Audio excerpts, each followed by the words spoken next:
Well, ladies and gentlemen, a very interesting weekend. And to be honest, there were two key stories that happened on the weekend that you may have missed. And the reason you may have missed them is because the legacy media didn't want to cover them. It goes completely contrary to their narrative. And the first is Charlie Kirk's widow gave a speech around the departure of her husband. And the second was around Tommy Robertson's march through London. And we're going to cover both of those. So the first is that Erica Kirk featured online in a number of posts where she was filmed basically saying goodbye to her husband. A lot of them were very touching. There was a video of her next to the coffin, grieving for Charlie Kirk, and there was another video that circulated. Some say it was distasteful. You can let me know what you think, but it was circulating of her basically saying goodbye to her husband. You can watch that here. Oh, I love you. I love you. I love you. I know. I love you. I love you so much. I love you. I love you. God bless you.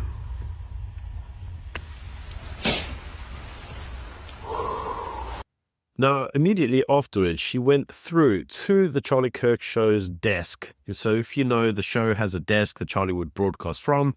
She gave a speech at that desk where she basically said that this woman, her, would not be silenced, and she would be making her husband's organization even bigger and more important than it was before. And you can watch that speech right here.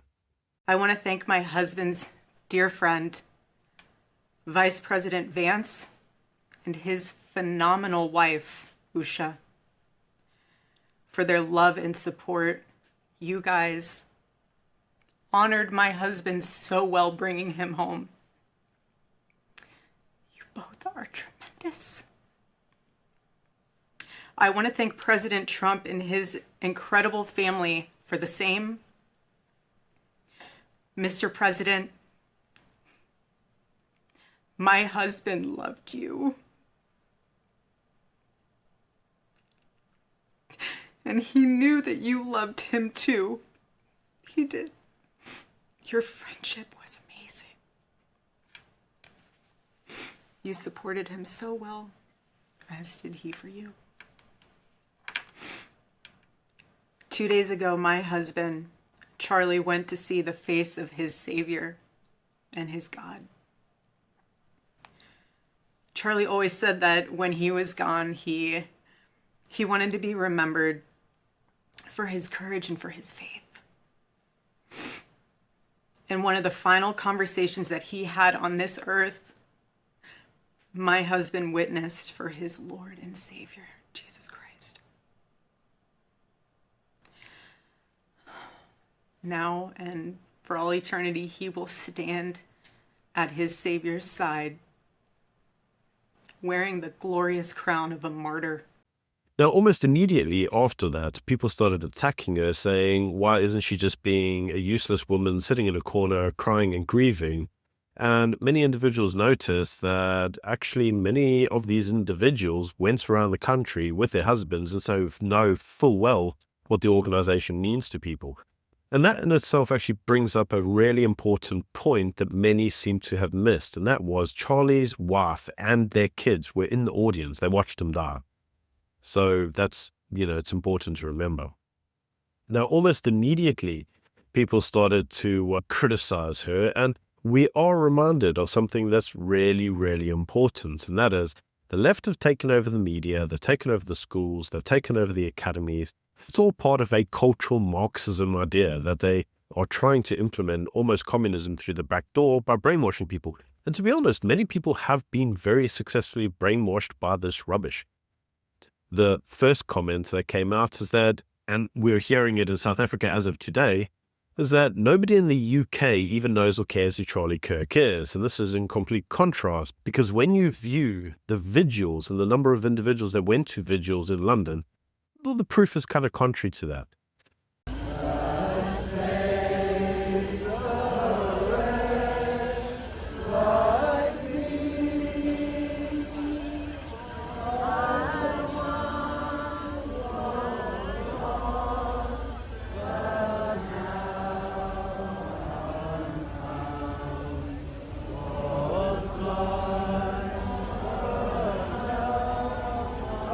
People even in South Korea were chanting, "We are Charlie Kirk, we are Charlie Kirk." That's South Korea.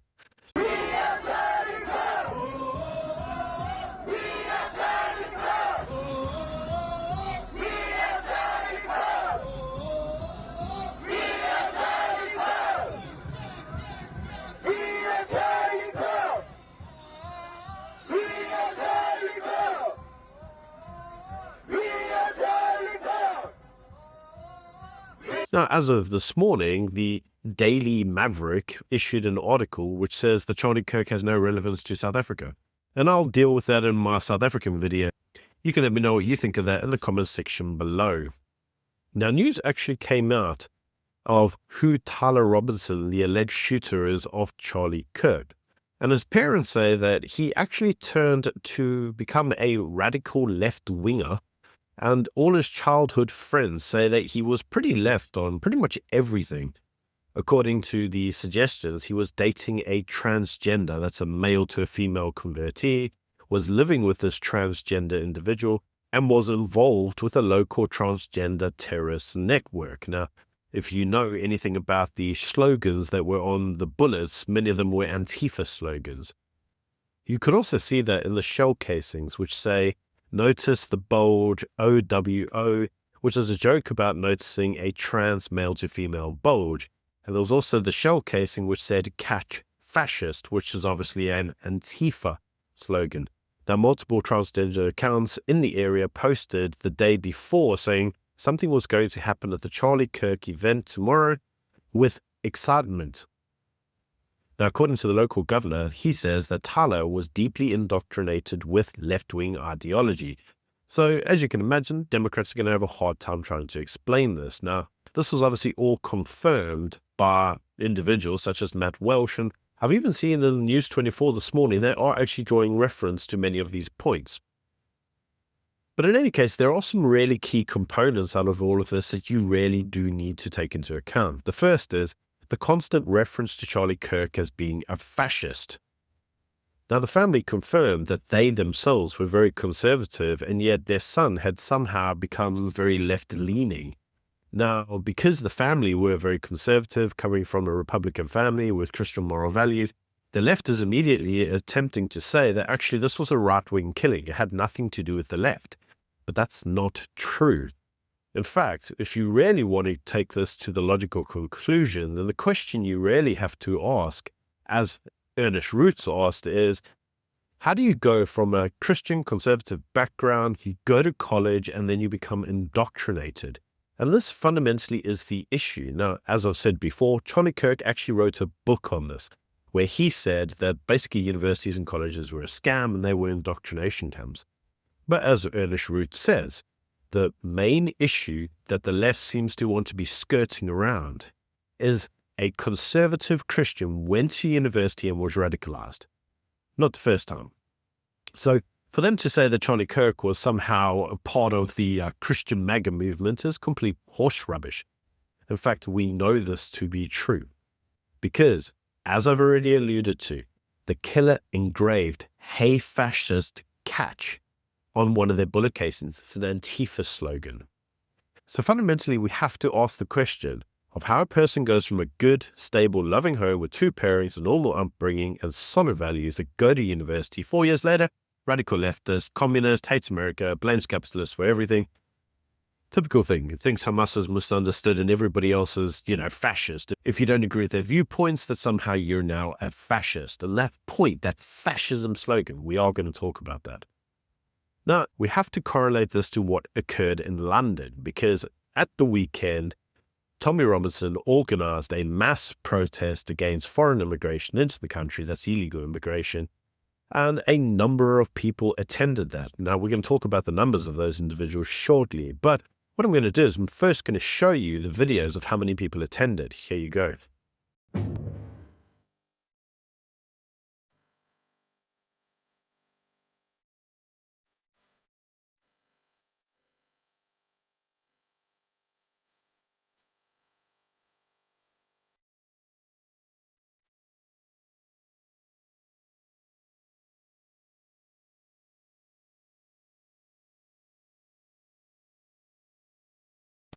Now, by all imagination, some are suggesting that up to 3 million people actually went to the protest. This is in contrast to what Tommy Robinson said he wished to achieve, which was 1 million. If you listen to the legacy media, according to The Guardian, reported that only 110,000 people actually attended the rally. But this isn't true, because if you actually look at the helicopter footage, you'll see just how many people there were. In fact, here, have a look at a different video and you can see yourself.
Now, in typical fashion, all the leftists started to comment almost immediately that the crowds were overwhelmingly exclusively men and overwhelmingly exclusively white. And many individuals started to notice and take photos that this wasn't exactly true.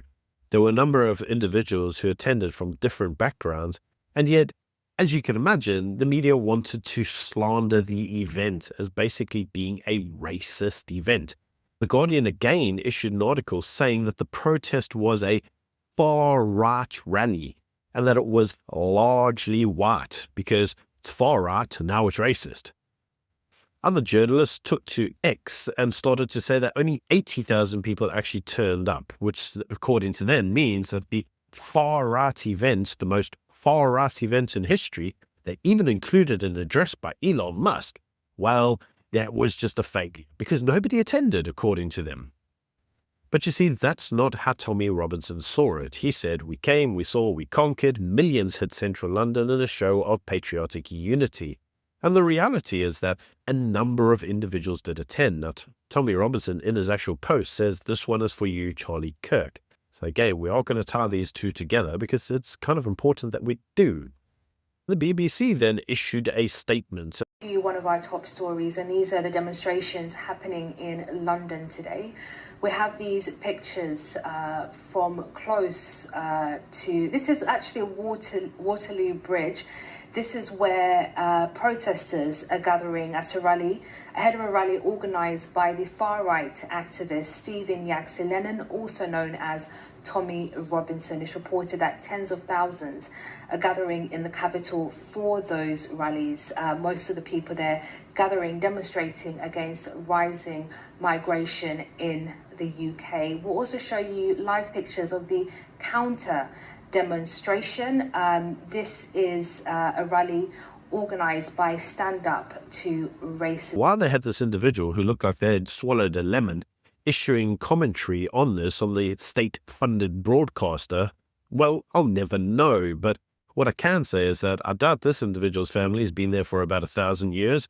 In any case, she branded all of the individuals who attended the march and the rally as being far right. Again, all far right. This isn't a way to actually have any form of formal debate. It's a way to slander your opponents. Now, what we also notice is that whilst the event was taking place, a counter-protest was also occurring. And this led many individuals to notice that when the right organizes a march, there's always a far-left counter-demonstration. But when the far-left organizes a march, well, the right just let them get on with it. And this is actually largely true. We're often told by individuals that when the left protests for Palestinian issues, The right are told to stay at home because they don't want there to be any form of confrontation. But when the right protest, it almost seems that the left are encouraged to get involved. And you actually saw this during the protest, and the police themselves allowed the counter-protesters to come within very close proximity to the actual protest, and this led many individuals to ask the question of whether the police were leading them there in order to cause a kerfuffle so that the kerfuffle could be basically on the front page of the news for everybody to see. In fact, you can actually see that right here yourself.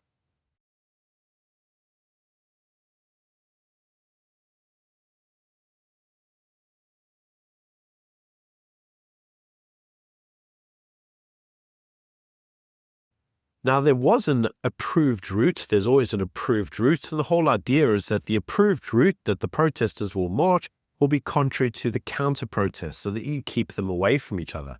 But whilst there was this approved route, the police were actually seen leading Antifa almost directly into the firing line of the actual protests in order to, as I say, it seemed like they were trying to encourage a fight between the two groups in order that they could slam or debase the actual protest as being somehow illegitimate because of a fight between them. But we all know that the actual far left groups, the Antifa groups, are always the ones that become the most violent. And you can see a video of that right here.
It's important to note that, as Blair White says, they don't kill you because you're a Nazi, they call you a Nazi so they can kill you.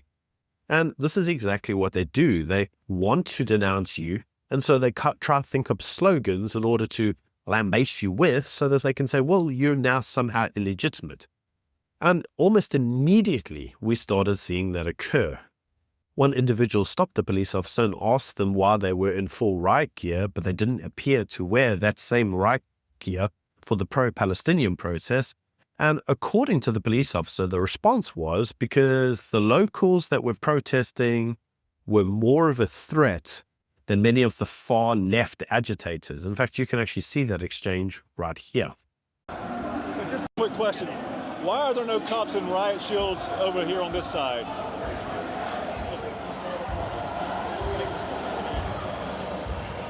Okay, record me. So Don Keith, I want you guys to see something.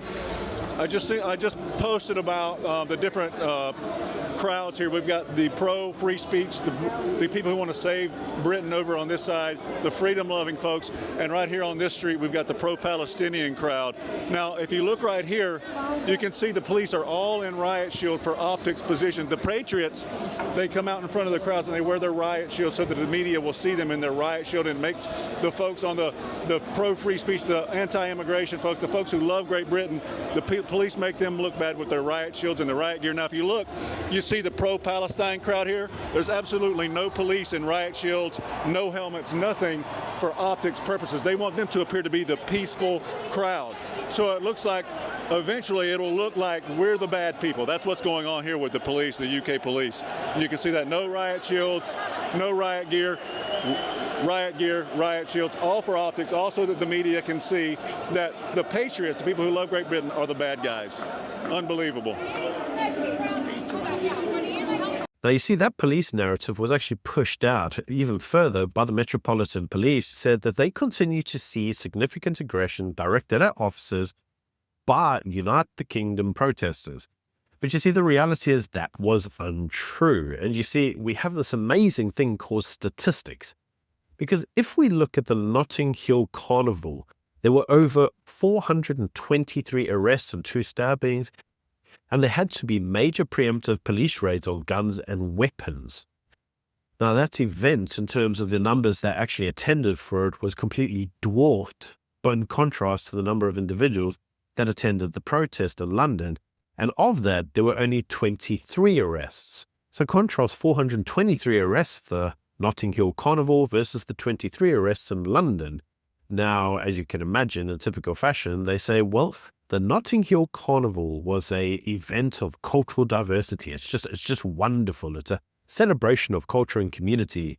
But despite there only being 23 arrests in London, that was far-right thugs. You see, because it actually didn't really matter which protest was legitimately more violent. What they really wanted to do is actually just delegitimize the protest and somehow call it violent and racist and far-right and whatever other slogan they can think of in order to delegitimize it. This isn't a good faith argument. It's nothing more than defamation. Now, final reportings of the day. Now, please bear in mind, I've seen so many different numbers everywhere that I'm not really sure which are the actual correct numbers. But the final BBC numbers were that only 26 arrests in complete totality occurred in London versus 528 arrests at the Notting Hill Carnival. In either case, the numbers almost become immaterial because what we can actually see is the disparities between them. But this didn't stop numerous MPs denouncing the protests. In fact, I did notice that all of the MPs that seemed to denounce them didn't really seem to have 1,000 years worth of history in the United Kingdom. But in any case, let's go through them. Because Zora, an MP, says that fascists aren't welcome in our streets. Why are we calling them fascists? Because as we saw, Charlie Kirk was assassinated because he was a fascist, even though he was not a fascist. But that radicalization of people by constantly calling your opponents fascists is exactly what ultimately led to the assassination of Charlie Kirk. And here we have a parliamentary MP still using that language and inciting violence against opponents. We then saw the exact same commentary from Diane Abbott, who denounced the protesters as being a racist demonstration. In fact, you can see that right here. It's very important to stand up to fascism. We need to be in solidarity with asylum seekers, and we need to show that we are united. And you said this is about women's safety and girls. Obviously, the other side say this is about that issue for them too. What's your response? They're talking nonsense. That's my response. They're talking nonsense, and it's a dangerous lie to try and say that men of colour are a threat to women. It's a very dangerous lie, and I think we need to squash it. Obviously, we've seen the protests around the hotels, housing asylum seekers, and the government's response. Do you have a message for the government on how they should be responding to these protests? My message to the government is they want to keep people safe, and we need to be clear that these demonstrations around hotels are racist demonstrations. We have to be clear about that. So now we have that the protest was fascist and racist, and these are from 2 parliamentary MPs. Nothing like cooling the tempers of the individuals who are showing you their displeasure, now is it? This is not a reasonable way to debate, and again, these are the type of things that led to the actual assassination of Charlie Kirk. Immediately after the protest, Trevor Phillips of Sky News actually noted just how normal the people at the actual event appeared to be. They weren't people that were there to cause a ruckus. They weren't even people there to be racist. They were just people that you would typically expect to see down the local country pub. But you see, we can't say the exact same thing for the counter-protest now, can we? Because the counter-protesters were yelling, "Charlie's in a box." And we don't see the media smearing anything that they did as being far left. So why is it that all of the protesters that were at the event were smeared as far right? In fact, you can actually see Antifa chanting this right in front of the Metropolitan Police, and yet none of them were arrested. In fact, here you go. You can watch it right here. We're on your side today. This is for want to be here on our side but can't be, and for all the stupid bastards that are saying anything against us from your bed, you're not there, you ain't there, you ain't there, you're lazy, sat on your ass, hating. I never thought I would be pro-police like I am today. Sure, you sound like Adolf Man, Hitler. police, we love you. We don't really want to do you. Man, police, we love you. Not really want to do you. The country is actually on its knees. It's on its ass. It's so fucked. Yes, your cheese are welcome here. If you don't laugh, you'll cry, because this is just... Rest up the UK. Refugees are welcome here. Refugees are welcome here.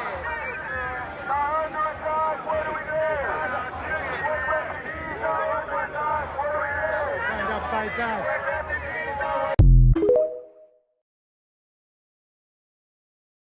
Now, Turning Point UK, the organization that Charlie Kirk sets up, did raise the point that these far-left protesters hadn't learned their lesson and were still slandering Charlie Kirk and many of the individuals that stand by his type of ideas as being far-right and racist and fascist. And again, it's not a way to de-escalate a protest.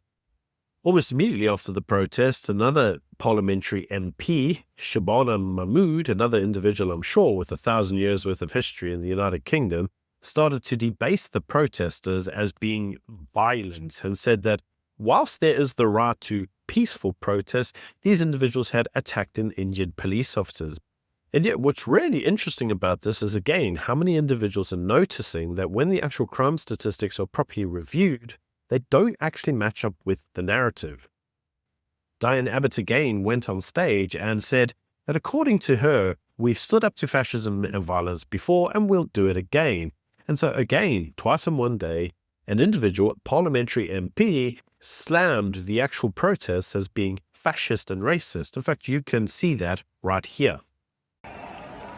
Now we know that racism and fascism and their violence is not new. Racism and violence was part of empire and colonialism. Racism and violence met the migrants from across the empire who came here in the 40s and 50s. But you know what? We have always defeated that racism and violence, and we have defeated it by standing up to them. So, for centuries, we have fought this violence, and we will fight it today. In other news, The Nation, a media outlet, continued to defame Charlie Kirk as being an unrepentant racist, a transphobe, a homophobe, and a misogynist who has wrapped his bigotry in biblical verses because there's no way to pretend that it was morally correct. And yet again, Charlie Kirk has been dead for how long? And they're still defaming him in the public. We also saw this in the rhetoric that came out of the Pirates of the Caribbean wannabe Oxford Union presidency, who again issued statements of an incitement of violence. And you can see that right here. To effectively create change in the world we desire. And Side Prop will argue that at times there is simply nothing else that can be required other than violent retaliation. And this is a view I wholeheartedly agree with. The view that some institutions are too broken, too aggressive, too oppressive to be reformed. Like cancers of our society, they must and they should be taken down by any means necessary. Now, Lawrence Fox made a comment that this entire statement would be ignored because the offender is a protected member of the diversity group. And very interesting enough, almost immediately afterwards, the master of Oxford University, who oversees the Oxford Union, refused to punish the perpetrator for promoting violence and sharing Charlie Kirk's execution. Why, you might ask? Well, according to her, it was all because of freedom of speech. And because freedom of speech, they would not be taking any disciplinary action against the individual. You can let me know what you think of that in the comments section below. But what's really interesting is how the narrative doesn't really fit the way that the left have taken this issue in the past, because as we saw when George Floyd died, there were countless media articles about how white Americans collectively had blood on their hands. In fact, we were frequently told that every white individual was somehow intrinsically racist. You can see that in Robin DiAngelo's critical race theory, bull rubbish. But the left have now told us that they are not dangerous and they are not responsible for the death of Charlie Kirk, and they will not be taking any form of accountability for it. But you see, the problem is that the actual events that led to the assassination of Charlie Kirk is the exact events still playing out by the left to today. We saw this at the Tommy Robinson rally because, as we've said, apparently the rally was far-right, fascist thugs who are all racist. And we've been told that the counter-protesters will not be held accountable because of freedom of speech and the rights to protest. But these rules are not applied to the opponents. They are not applied to the right, to the conservative right. And this has led individuals such as Matt Walsh to comment, "I cannot unite with the left because they want me dead. They will spit on my grave when I die, laugh in the faces of my wife and children. There can be no unity with such individuals. But I will unite with anyone on the right. I hereby discard any grudges or personal feud I may have had with anybody on my side. Maybe we will pick up those arguments sometime in the future. Now we have to stand together." And this is entirely correct, because let's be honest, what we need here is no enemies to the right. And we at Morning Shot have been arguing this for some time. The right needs to collectively unite against the left or risk being destroyed. Because again, we can see how the left are collectively uniting against the right. The Nation published an article titled "Charlie Kirk's Legacy Deserves No Mourning," because according to the individual, the writer of this article, a white Christian nationalist provocateur, wasn't a promoter of civil discord. He preached hate, bigotry, and division. And that is not true. If you've watched anything to do with Charlie Kirk, he frequently encouraged debate and wanted individuals to engage with him. But again, all you have to do is look at this individual's bio to notice that, according to her, Elon Musk is a narcissist, man-child, and aspiring fascist. See that phrase again? Fascist. Because anybody that doesn't agree with their viewpoints must intrinsically be a fascist. But you see, the problem is that word fascist ultimately led to the death of an individual. And the group espousing that hatred feels so emboldened that they've celebrated the death of Charlie Kirk. They've gone and called for incitements of violence because the establishment protects their freedom of speech. And nothing more exemplifies this than the commentary made by Bob Dylan at his concert in the Netherlands, where he said that Charlie Kirk was a piece of something. His pronouns are was, were, and had a number of vile comments to make about the individual. In fact, you can watch that right here. I want to dedicate this next one to an absolute piece of shit of a human being. The pronouns was, were,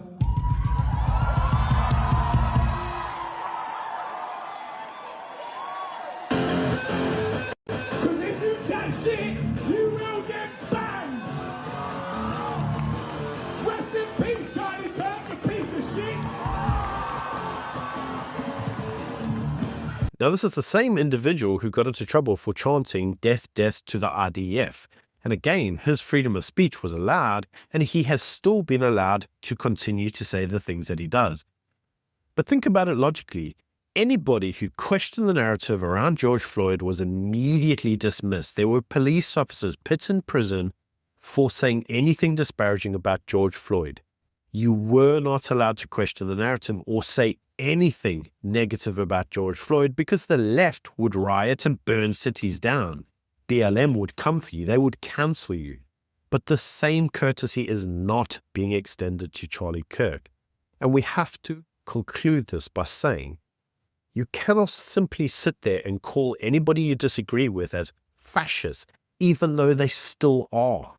You cannot simply label them as being racist, even though they are still doing that right now. You cannot simply defame every single individual who you do not agree with. This is not argumentation in good faith.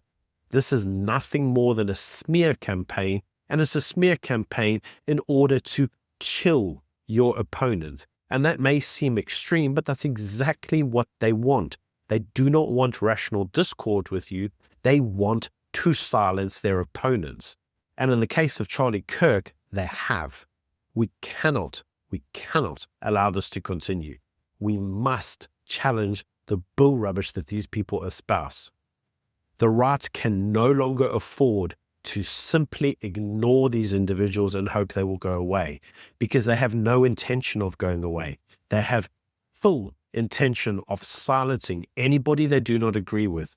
And all I can say at this point in time is that the media are the enforcement arms of the left. They are the one who are espousing and radicalizing the left. We, on the right, have no one but each other. And with that all being said, these are all just my views. Do let me know what you think in the comment section below. Until next time, bye.